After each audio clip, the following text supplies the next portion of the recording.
Okay, that's recording. So thank you everyone for coming. Today's session is around Netronic Manufacturing. For those of you that already use the production cloud modules, it's now been renamed to Netronic Manufacturing. So this is its new brand. We've also got a new exciting module within there now, which is scheduling. So it'll be good for you all to see that today. So I will hand over to Manuel. Manuel is consultant at Boyum, who knows this product very, very well.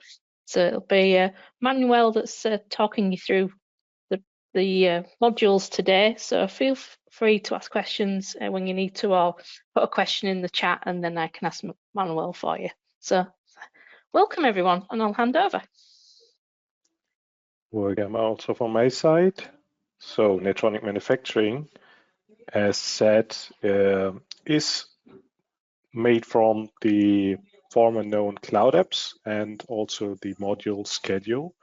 So we have now in total 4 different applications. 2 of them are split in a manager and an operator application, that is produce and inspect, as we are here operating on the shop floor.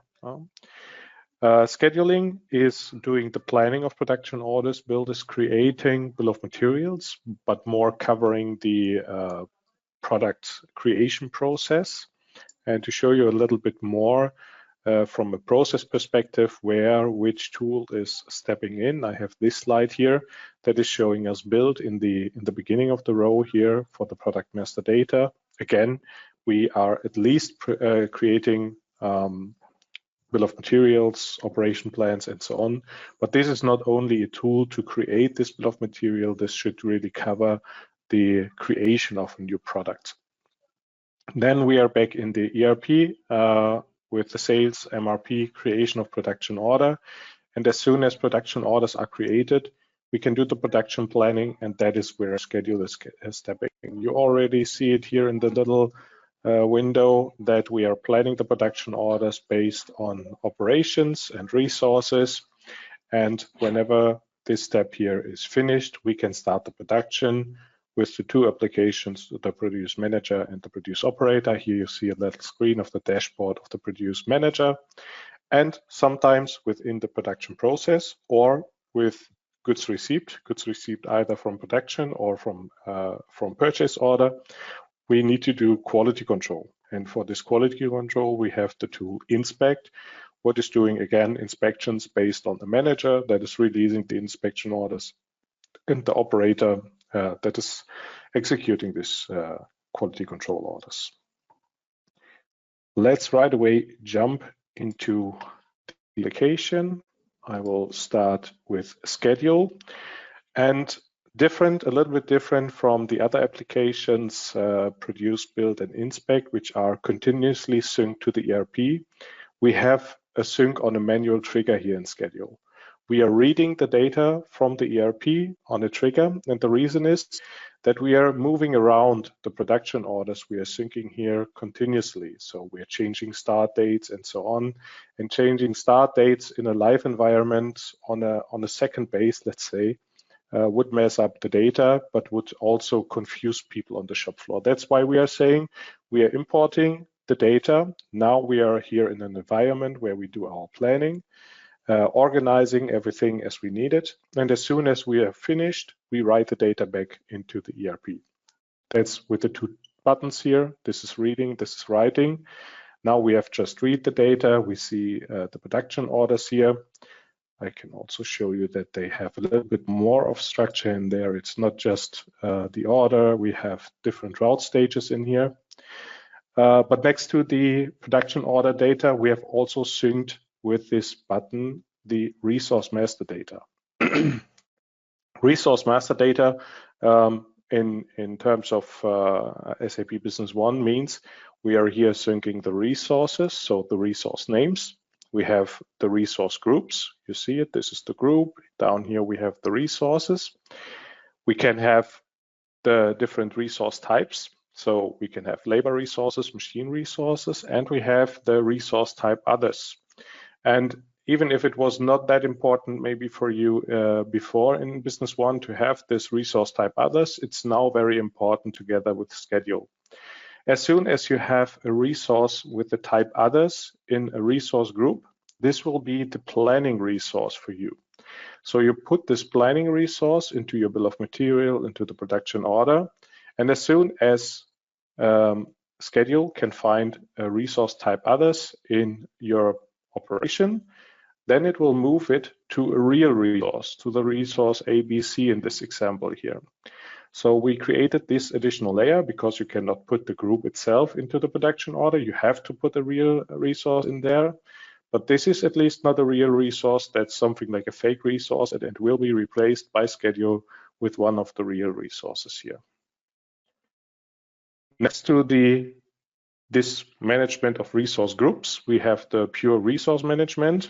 I step to the page with the resources, and here you are managing the resource visibility. For sure, the fake resources are not visible here for us in the planning. We only see the real resources.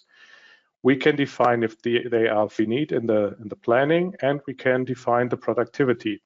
So in our route stages, in the resources, we have planned dates, maybe setup planned times, sorry, maybe setup times, maybe operative times. But if we are starting to plan on resource groups, these resources might not be completely identical. Sometimes you have a similar resource that is performing a little bit faster, one is performing a little bit slower, and that doesn't really matter if you talk about labor resources or machine resources. And to do this little adjustment, you can work here with the productivity. So the productivity is taking the base information from the operation with the time we need and multiplying it with the productivity so that we can modify the resource to be a little bit faster or slower. Next to that, here in the management, we are planning the available times. And you see my machine here, like all the other resources, is available from 8 in the morning to 5 in the evening. And on the calendar exceptions, we can manage a little bit extra information. So if we're talking about labor resources, we are talking about people, and people are not all the time available. They are on vacation, they are sick, something like that. For this, you need to set calendar exceptions to take them out of the planning. But at least it's the same for machines. Machines need to do some maintenance, so they are also not all the time available. And for this, you can use the extra time as well. If this is not resource related, if this is a general setting, you can go here to the calendar exceptions on the data and can set the exceptions in here. Let's go back to the planning board. Again, we have here the production orders we have just imported. We see some colors in here. We see yellow, red, gray, and these colors have a meaning. If we have a line that is colored in yellow, we see that we are finishing the production order on time, but we have only 1 day of buffer in here. That's the Monday. If we have a red one here, we are too late, and the little number here is showing us how much delayed we are. In my example, I have set it to hours, so we are 12 hours too late with this production order. What we see here in the overview as well is that we are currently just sorted like we are in the ERP. So we have here just raising numbers in the document numbering. And as soon as I click here on recalculate job sequence numbers, the system is sorting the production orders in the way we need it. For me, and shortly jump into the settings, this is here in the job sequence calculations as the due date. Might be another reason for sorting for you. For me, it's the due date. And nice thing about due date is that here with the milestones, you can see very nice when the due date is. So these columns here, these milestones are the dates, and we see that they are now sorted properly.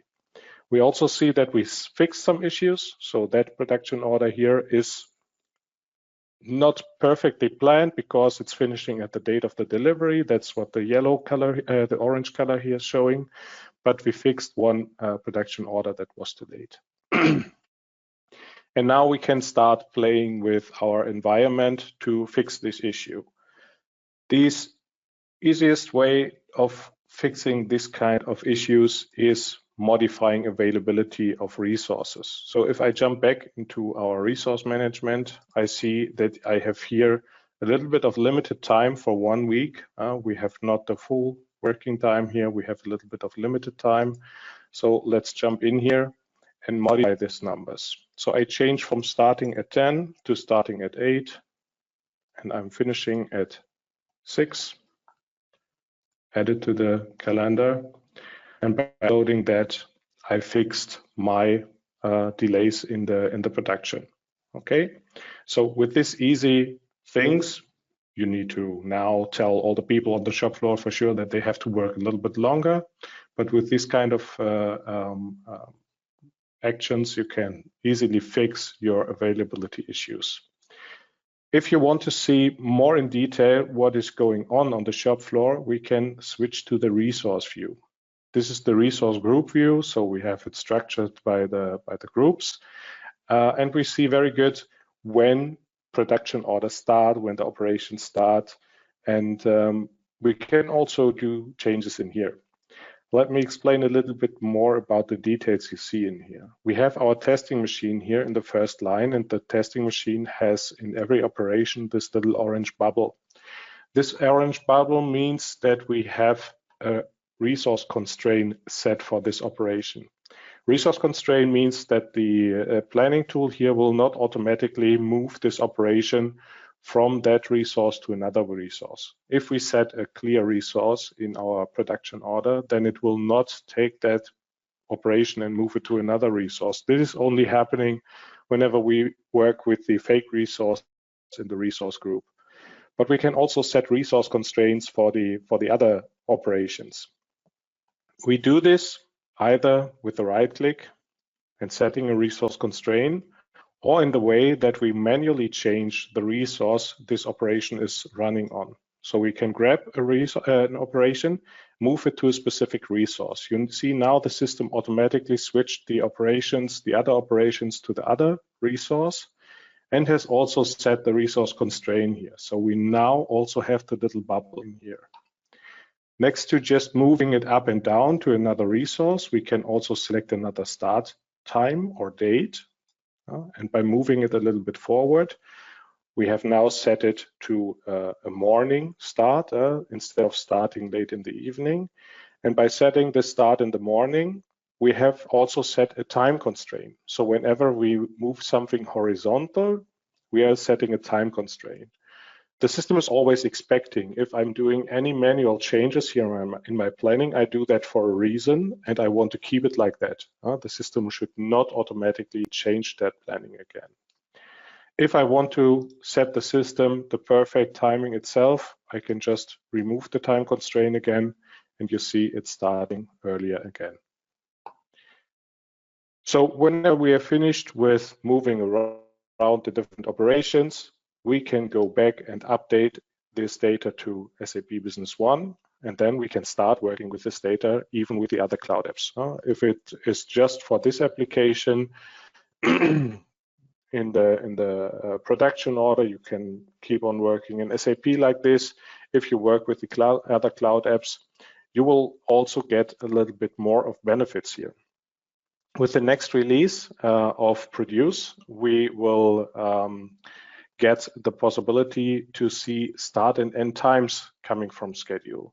As you might know, SAP Business One is limited to dates. If you do not modifications on your production order, you have only the start and end dates in your production orders. You will never see the times.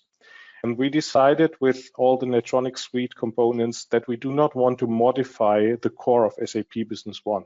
We want to keep it as it is, and therefore we do not set UDTs or UDFs for start and end times in the production order. So if you want to be able to see the start and end times in your production orders, you will need to use Produce, and there you can see at which exact time your operation should start and end. Good, let's keep it interactive here. Do you have any questions to schedule before I step to the next application? Nothing? Good. Then I go here to the Launchpad and I will continue with Build. Build is, as mentioned before, the tool to create your bill of materials in a way that we are covering the product creation process. Let's give it some more seconds until it's loaded. Give the page a refresh. Here you see the selection of the database. For sure, we are also supporting multiple languages here. We work with multiple databases. So if you have a test database where you want to start with the application, that's not a problem. You will always be able to select another database. And now we are here inside Build. Some more explanation here, but let us right away jump into the product. And here we have the planning board. This is the core of that solution. We want to cover the product creation process, and we see that we have multiple requests in here. This is an interactive planning board. We can move things around, back and forth, up and down. So I can prioritize this request or lower the prioritization of the request. And we see here one request that is already a little bit further in the planning. We jump into it and we see we have here a title for the request. We could have an additional description. We can put attachments in here. We can work with tasks. So for example, if you have multiple departments that should check this request before it is released to the shop floor, you can put all the departments in here and then mark the tasks as done or even not. You have a due date in here and you have the product connected. The product means an item. This item can already be existing in SAP, or you create the item right from here. I have here now an existing item connected, and the next step is to check the bill of material. This is my bill of material. It can either be copied from another item and modified. It can be imported from Excel, or you can build it from scratch here just by adding other items. This is the list that is already existing. We see here that the first line has another color in the beginning, and that is telling me that this is a produced item. The other items are purchased items. Produced items usually have their own structure, and we can show the structure in the total item structure. We will see that a little later. Next to the item code, we see the item name, unit of measure, and the quantities. So this quantity can be done per each, as it is done in here, but we could also set up recipes in here. So you want to have the quantity based on your unit size. You can set that unit size in here and count the ingredients as you need it. This is very flexible. Next step is the operation plan. Operation for us means a route stage in business one. Next to the route stage, we have the resources and the items.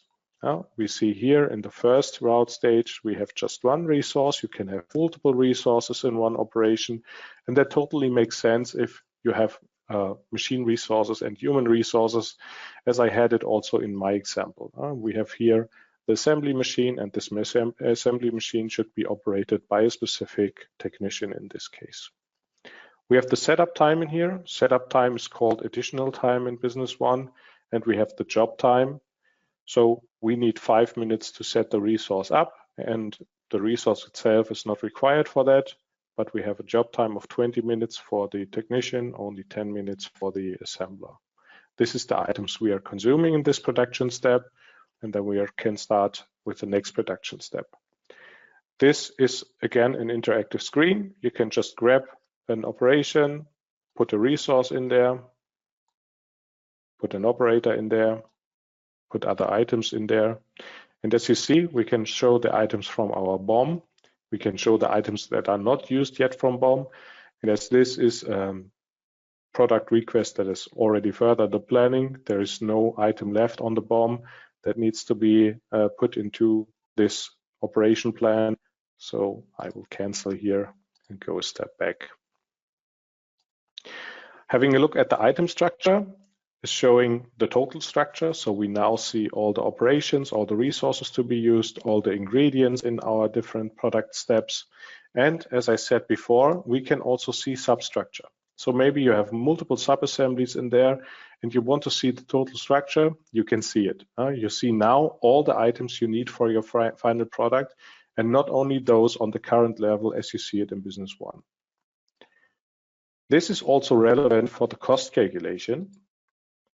We have a cost calculation tool in here that is, on one hand, telling us all the direct costs coming from the machines and the material we have in the list. We have the indirect costing, either as a percentage or as a fixed value. Same for sales and administration, and maybe let me show it to you for the shipping cost. Let's say we have $50 in here for shipping instead of a percentage. Well, we just change it. We have the markup. And whenever we don't want to set the markup as a percentage, we let it calculate by the system. We can easily put the final sales price manual in here, and you see here the net sales price compared to the final sales price. Okay. Down here we have the chart that is showing us the direct cost and the indirect cost and the sales cost as a little chart. And we can also go to the list view. And the list view is very interesting because it is showing us, again, all the ingredients, not only those on our current product level. So we see also all components from the sub-assemblies. These 3 lines down here are coming from the sub-assemblies, and also the operations down here. They are also coming from the sub-assemblies. So we get a total calculation in here, not only the calculation for our current product level. Whenever we are finished, we can release this product to the ERP. So everything we did in here was just for the preparation. Whenever we release it, it will be released to the ERP, and it can be used in the production orders. Whenever we have to step into an item that is already existing, we can go here into the item list, search for the produced items, and go back into the structure, and for sure modify the structure or have a look at it again with all the sub-levels. We have a resource management in here as well. That resource management is showing us all the cost rates. So we have here the cost rates on a minute base that can be changed to an hour base, and we can set our needs up in here. Good. Questions for build? Otherwise, I will jump into produce.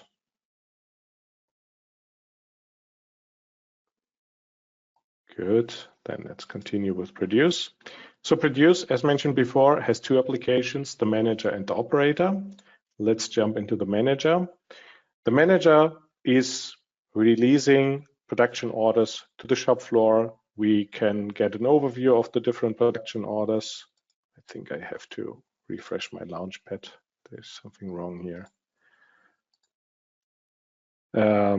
We are managing our operators, connection between operators and resources. That's very important.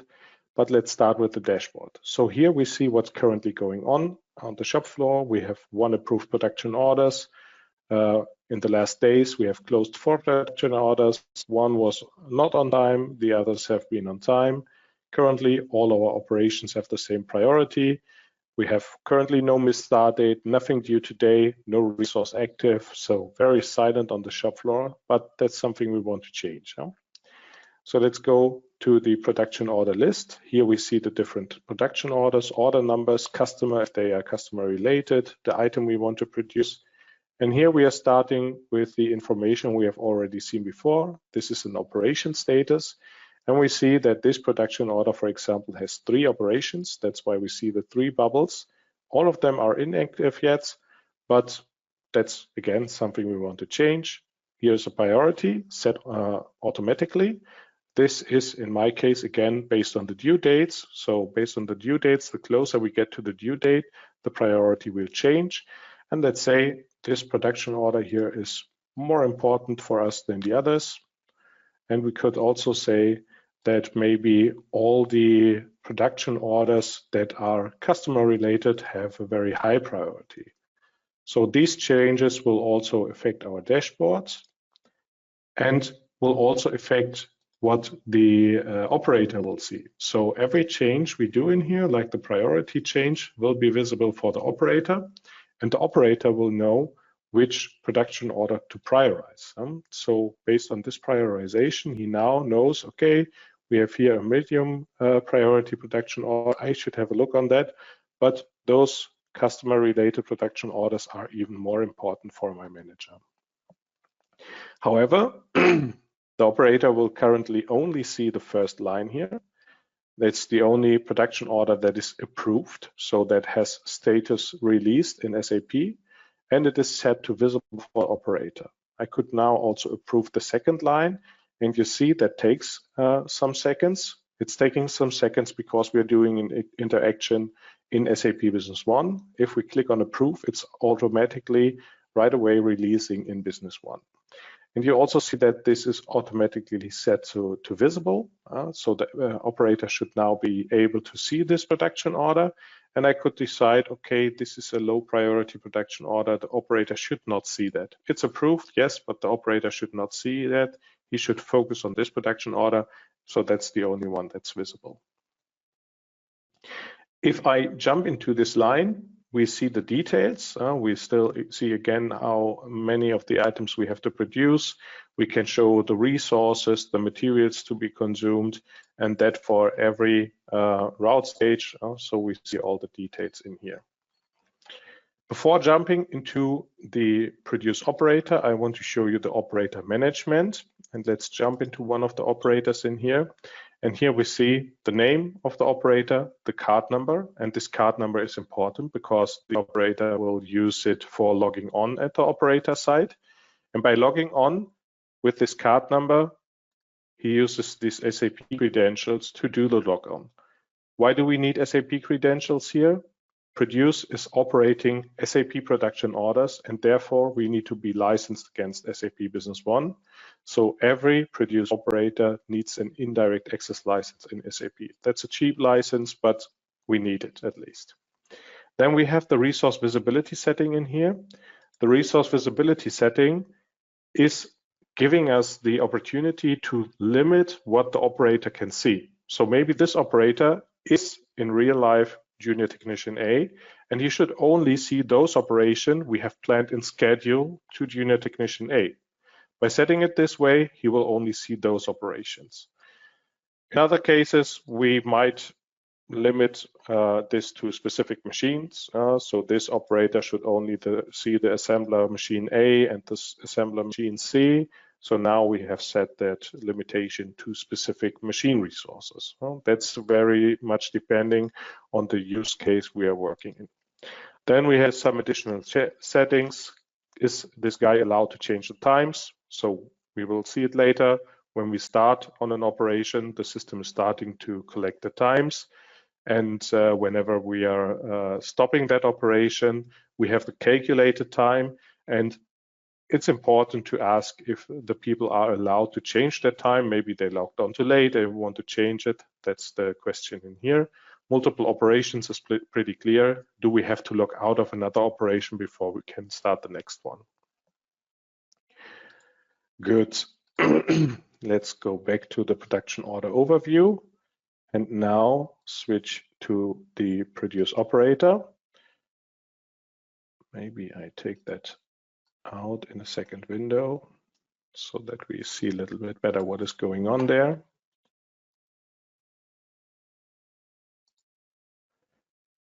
So as you see, we're here asked for the card number. I'm typing the card number, and now we are logged on as the produce operator. As you might remember, we have released this production order here, and it's the only production order. It has 3 operations. Here we see just one operation. Why do we see only one operation? We say that we have to finish the first operation before we can, or no, not finish, but we have to at least book something on the first operation before we can start on the second operation. That filter is set whenever we have here ready to start. We can also show everything and also start everything, but in most cases, it makes more sense to keep it on ready to start because we need to provide the material in this case before we can start assembling it. If I click on this operation, I get the details for the operation, quantities, resources to be used, materials to be consumed. And on the materials, I see here that I can extend this material. The reason is this is a serial number managed item. and I see the serial numbers the system is suggesting to use.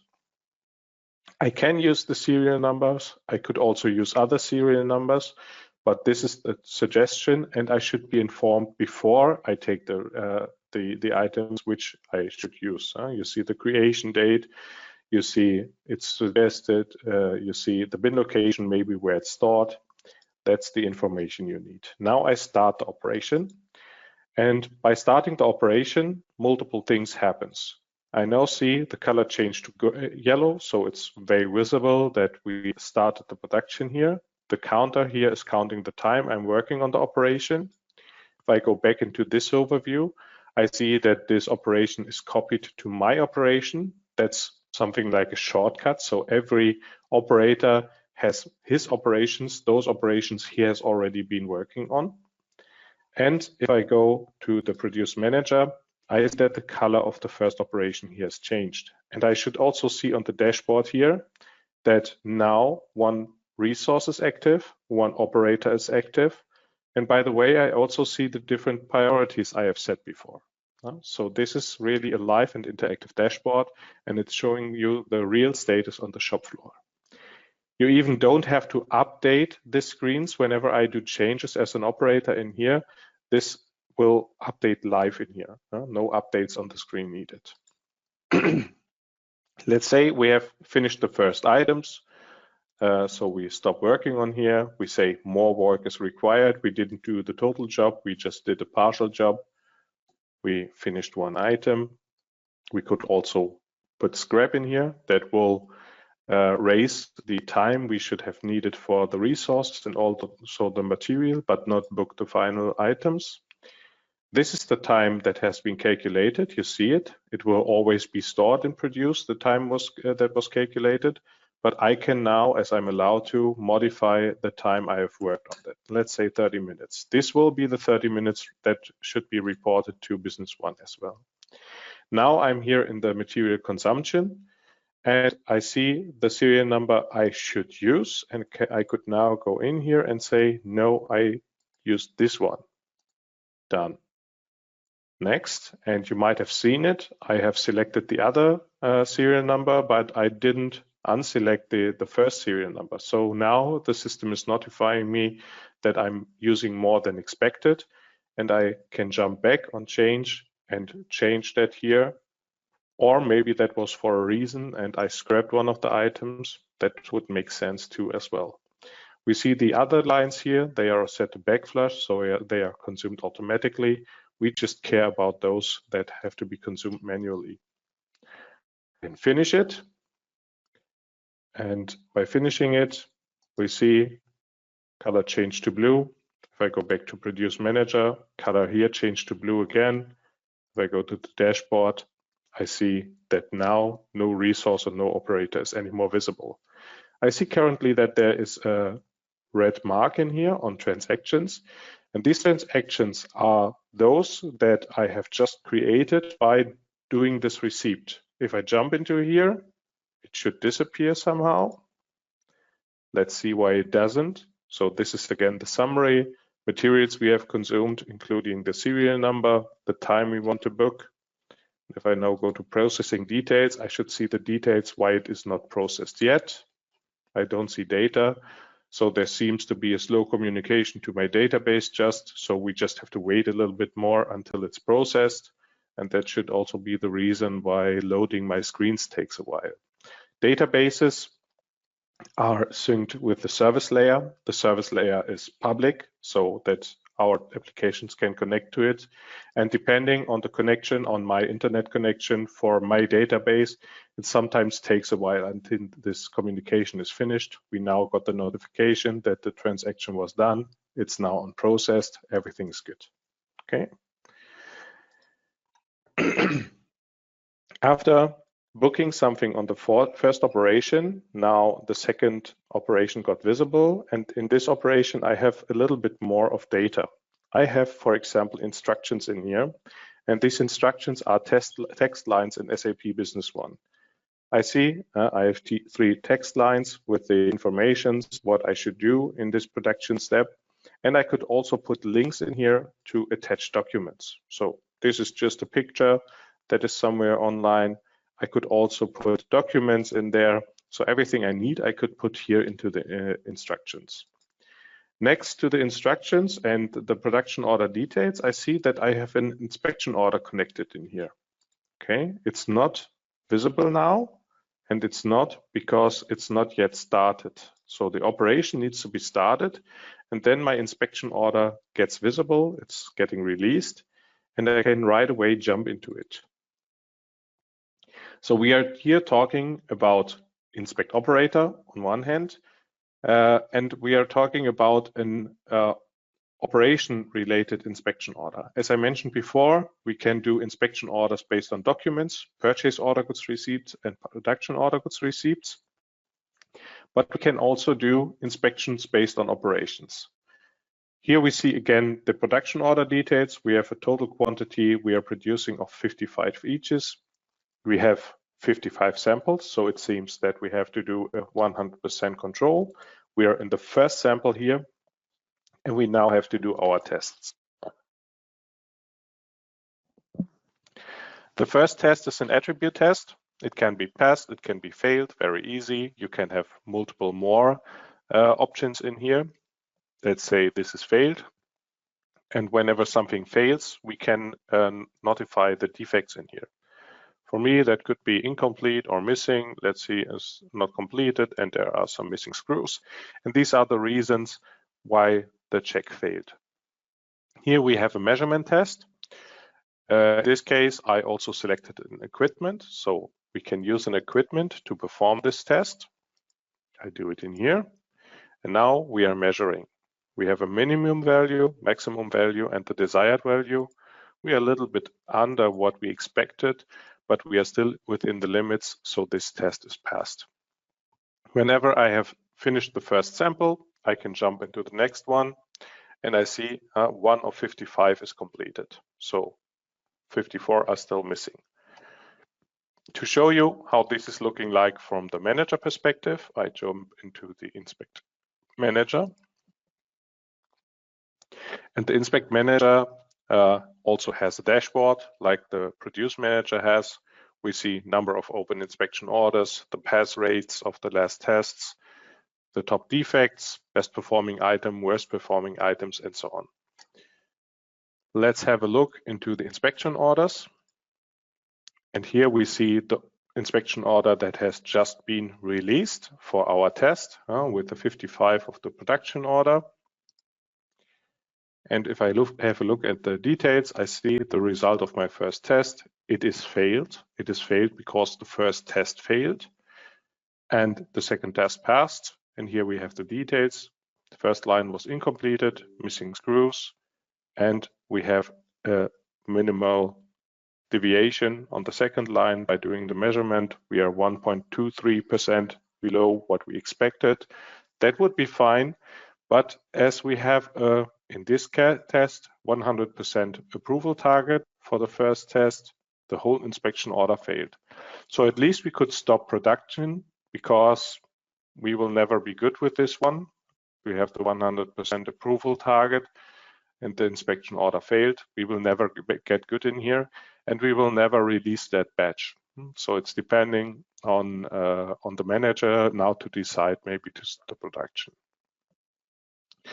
If I have a short look back to the produce operator, I want to show you, even if we now could decide to stop production, we will be notified that we have not, am I in the right one? Yes. No.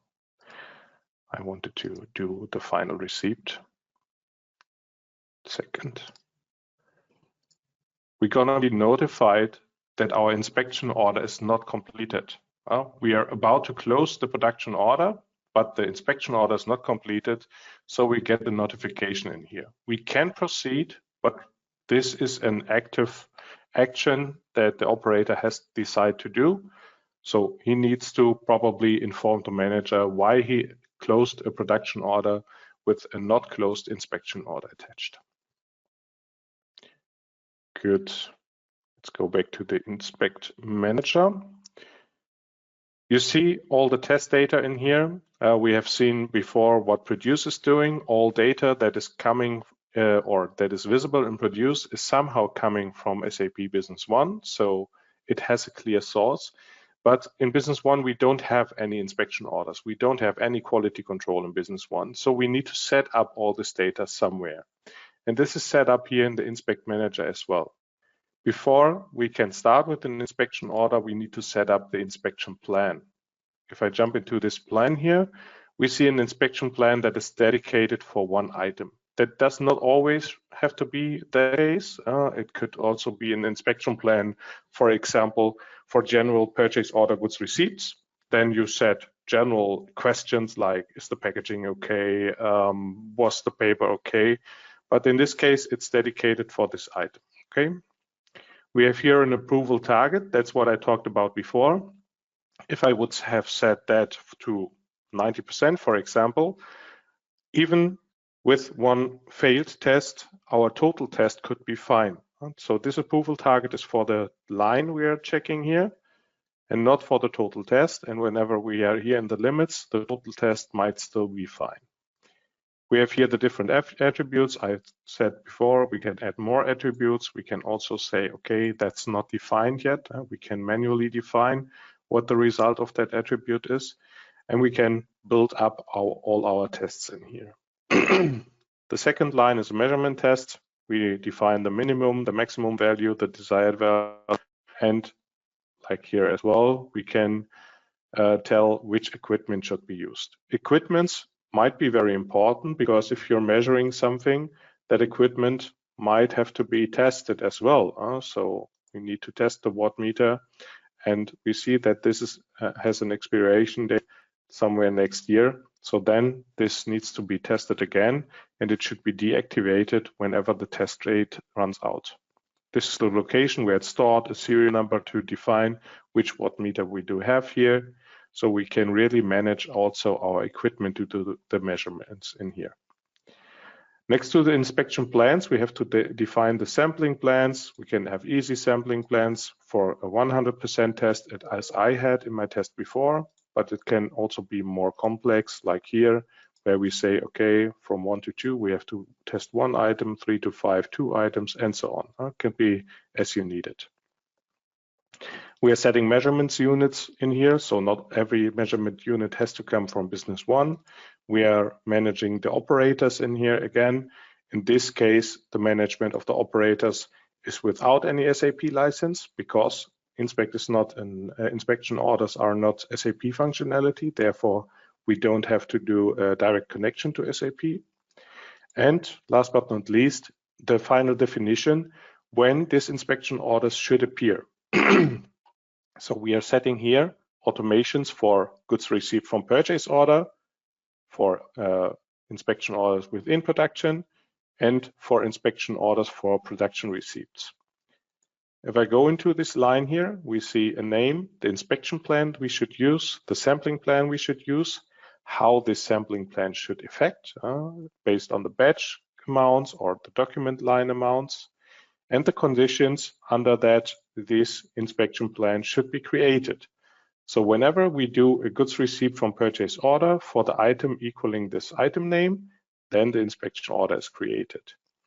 We can set multiple other conditions. So we could say this item or another item, or we could say, okay, another item, yes, but the other item only, wait, wanted to add the group, when the item code is a specific item code and it's coming from a specific supplier. That might be another setting that is relevant. Okay, so now the supplier, and we can build up a combination. So we can say when and how these inspection orders should appear. Then we also define here if it should be finalized automatically or a manager should touch again before it is closed. And whenever the inspection order is finalized, we can also do a batch release. So if you're blocking your batch in the ERP, for example, you do a goods receipt, you do always an automatic batch log for the goods received, then you can do the batch release here in inspect. We will later come with batch release management completely controlled here from inspect, so that you can also define the log of the batch, but for now it's just the batch release. And to give you a short look into the inspection order in production, the one we have just performed, here we don't have the further rules for the use of the sampling plan, and also not the batch release, because this item is not yet produced. But we have the creation of the inspection plan based on the operation. So we have here a clear connection to one specific operation. There's no further limitation, but as this inspection order is only made for this product, it might be important to set also this product in here, okay? Good, that's inspect, and that's the end of my presentation. And I would be happy to get some questions from your side. Any questions, anyone? Must be clear as mud for everyone. That's good as well, huh? Okay, well, maybe not. Okay, well, thank you for everyone for joining. I hope that was helpful to you all. We will be sending this recording out so you can watch again at your leisure. And I will follow up with you all individually to see what you think, and if it's anything that you'd be interested in pursuing further. So thank you everyone, and enjoy the rest of your day. Thanks. Thank you. Bye-bye. Thank you. Thanks a lot. No problem. Bye.